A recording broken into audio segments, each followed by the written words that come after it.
everyone. So, welcome to my vlog. So, meron naman tayo ngayon i-share.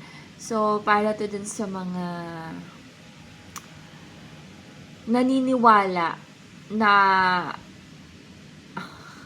yung salitang mahal is gusto ko lang sabihin, i-remind sa inyo girls na yung salitang mahal is baka akala nyo ano lang yun, no? Last lang yun, ha?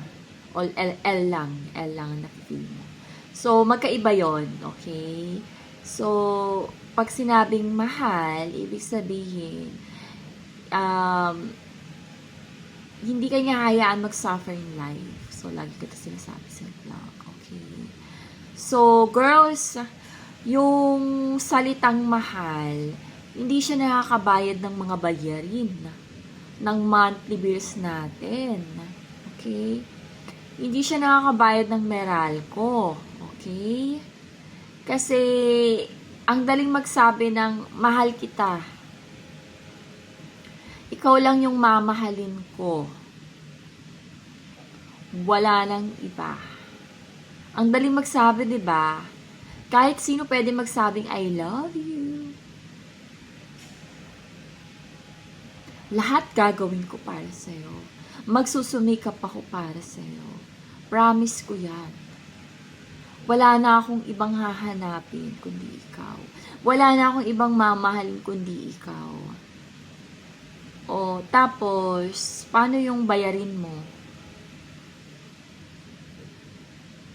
Bayad sa kuryente, bayad sa tubig, bayad sa internet, bayad sa renta.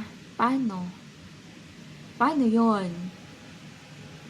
So, ano yung salitang mahal do? Ano yung salita na mahal? Ano siya? Yun yung hindi ko maintindihan eh. Baka L lang siya sa'yo. Ano yung klaseng mahal? Linawin nyo. Ano ba yung klaseng pagmamahal ang ginagawa niya para sa'yo? Na okay lang ba na ikaw yung gumagastos para sa kanya? Or nag-share ka ng gastusin? Ano? Kailangan dapat tulungan kayo? Di ba dapat pag lalaki, kaya nga sila yung nanliligaw, di ba? Tapos, pag mga magbubuntis ka na, mag-aanak ka na, di ba sobrang dami ng mga sperm ng mga lalaki para lang makuha yung ng babae. So, can you imagine? Naiisip niyo ba yun? Kung gano'n, na dapat, kaya nga, pag kakasal ka, yun yung lalaki yung nagpro-propose, diba? So, dapat, mga babae, sa inyo mga girls, na dapat laging isipin nyo, na ang salitang mahal is just useless. Wala siyang kwenta, wala siyang silbi.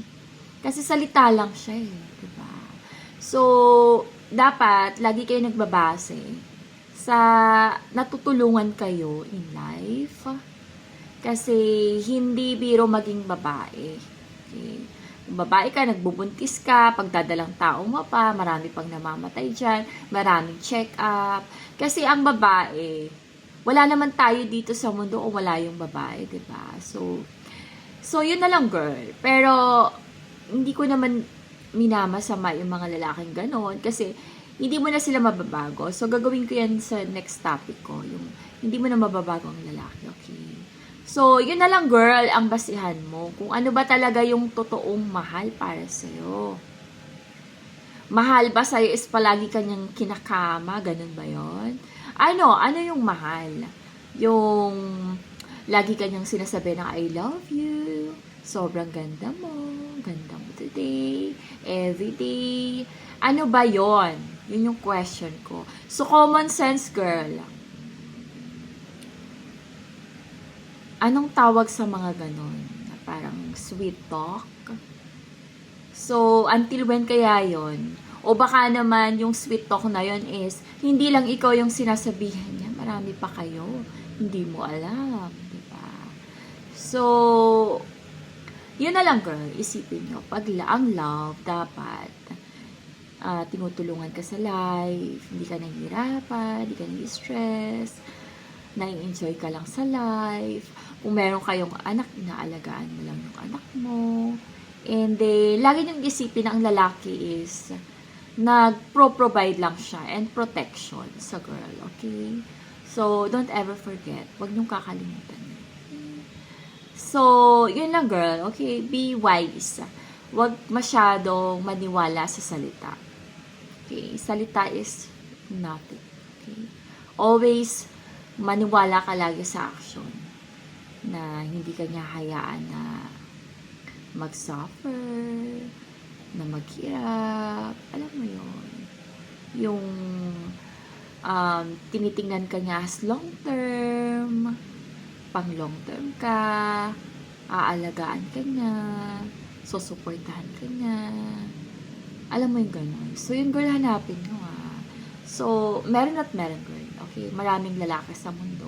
And, just taking care of yourself. Loving yourself first. And, darating na lang yan. I mean, makikita naman nila yan kung ano ba, desperada ka ba sa lalaki or alam mo yon kung mahal mo ba yung sarili mo talaga. So, doon nakikita ng mga lalaki. So, always love yourself. Okay? So, ayun lang girls. So, thank you for watching and marami pa akong share. Bye!